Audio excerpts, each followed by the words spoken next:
about Elon coming to the meeting today. Yeah. Why is he being invited to this cabinet meeting? Well, Elon is working with the cabinet secretaries and their staff every single day to identify waste and fraud and abuse at these respective agencies. And you've seen many of these cabinet secretaries, all of the cabinet secretaries, take the advice and direction of DOGE. You saw Kelly Loeffler demanding that the SBA staff return to the office. Now 80% of SBA staff are back in the office. That's a good thing for the American taxpayer. Look at what EPA Administrator Lee Zeldin did. He found $20 billion that was pushed out the door by the Biden administration in the last few weeks.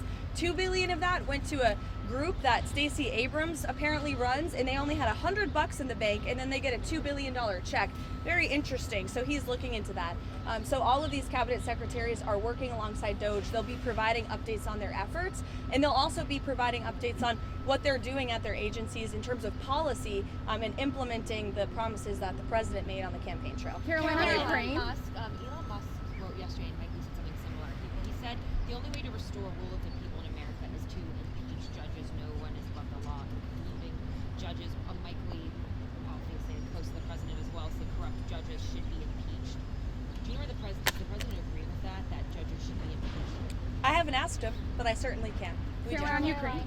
When exactly did Amy Gleason start her job as DOGE administrator? So Amy Gleason has been the DOGE administrator for quite some time, I believe several weeks, maybe a month. I'm not actually sure of the specific timeline. She's a career official.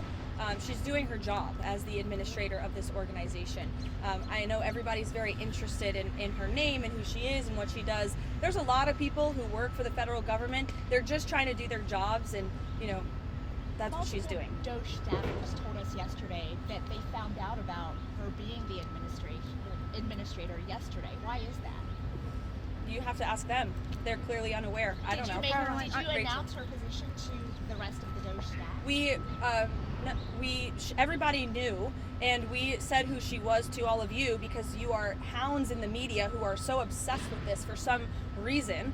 So in the effort of transparency, we told you who that person is. There are so many bigger things in the world than who the DOGE administrator is, but for some reason, everybody in the press corps is so obsessed with this that you were incessantly asking. So we thought, okay, we will be transparent. So now you know who it is. Any further questions? Karoline, on Ukraine, has the president spoken to President Zelensky this week? Has he signed off on this final framework, and any further update on whether or not he's coming on Friday? The critical minerals deal and the rare earth deal, as President Trump has said, is absolutely pivotal.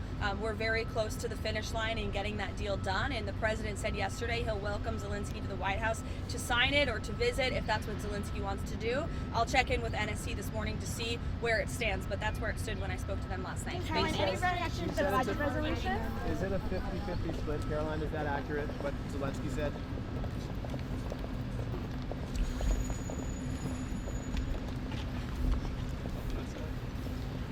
Good morning, gentlemen.